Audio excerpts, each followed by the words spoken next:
Hello everyone, कैसे हैं आप सब।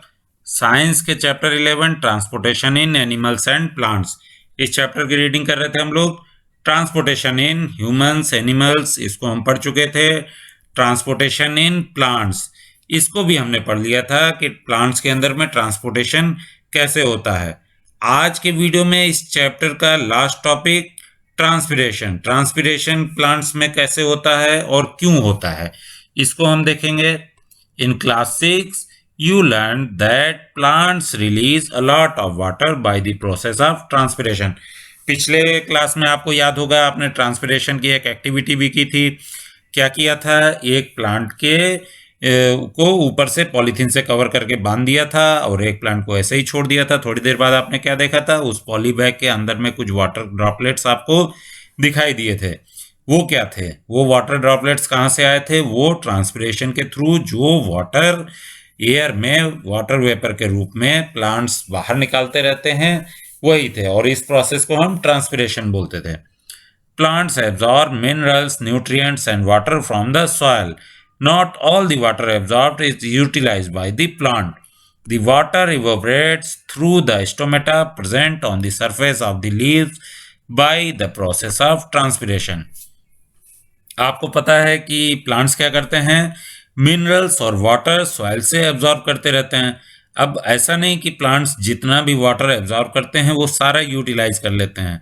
उसमें से बहुत सारा वाटर वो क्या करते हैं कि ट्रांसपिरेशन के थ्रू वो इवोपरेट करते रहते हैं। उनके स्टोमेटा होल्स जो हैं, स्टोमेटा आपको पता है कि लीव्स में होते हैं, और उन होल्स के थ्रू वाटर वेपर के फॉर्म में इवोपरेट होता रहता है, और इसी प्रोसेस को हम ट्रांसपिरेशन कहते हैं।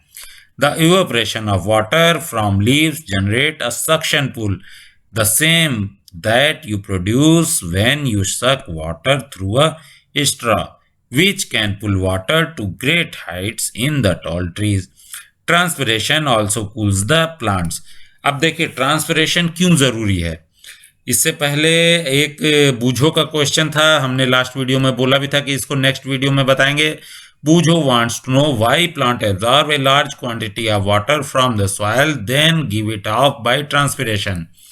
ट्रांसपिरेशन क्या है कि ट्रांसपिरेशन जब होता है तो एक तरीके से समझ लीजिए, जब आप यहाँ पर एग्जांपल दिया हुआ है कि स्ट्रॉ की हेल्प से जब आप कोई वाटर या कोल्ड ड्रिंक या कुछ उसको सक कर रहे होते हैं, पी रहे होते हैं, तो आप क्या करते हैं, आप अपने माउथ से एक सक्शन का प्रेशर क्रिएट करते हैं।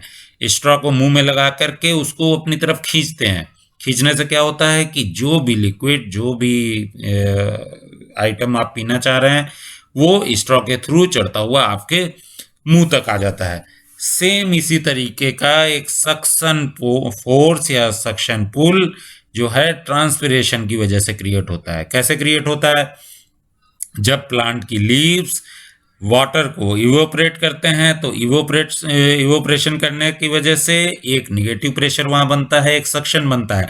ऊपर से वाटर इवोपरेट होता जा रहा है, तो वो वाटर कहाँ से आएगा, वो वाटर लीव्स जो है नीचे से सक करने की कोशिश करती हैं। जब सक करती हैं तो वो रूट्स के थ्रू वाटर ऊपर तक आता है। तो हमारी जो रूट्स हैं वो सॉइल में वाटर को एब्जॉर्ब करती हैं और जाइलम के थ्रू वाटर को वहां तक पहुंचाती हैं, और वाटर क्या है वहां लीव्स के थ्रू इवोपरेट होता रहता है, ट्रांसपिरेशन के थ्रू होता रहता है।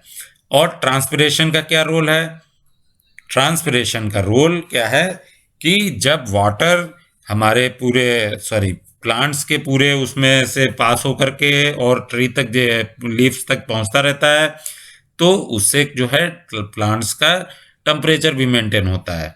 और साथ ही साथ ट्रांसपिरेशन क्यों जरूरी है, जो बूझो का क्वेश्चन था, जो मैंने अभी कुछ देर पहले बोला था, बूझो का क्या क्वेश्चन था कि क्यों प्लांट इतना सारा वाटर लेते हैं, जब उनको रिक्वायरमेंट नहीं है उतने सारे वाटर की, वो ट्रांसपिरेशन के थ्रू वाटर को निकालते भी रहते हैं, तो वो क्यों इतना सारा वाटर लेते रहते हैं।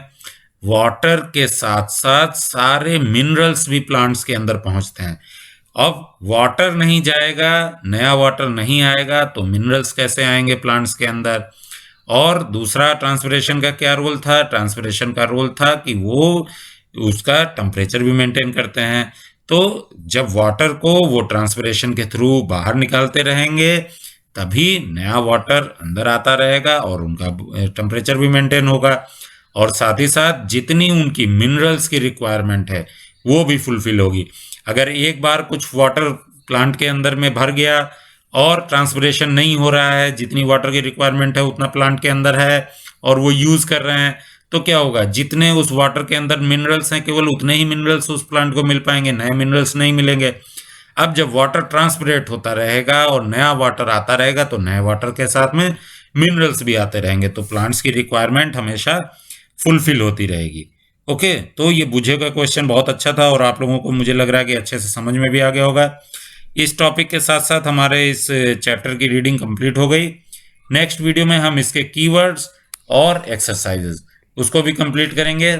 मिलेंगे नेक्स्ट वीडियो में। Till then bye. Bye friends.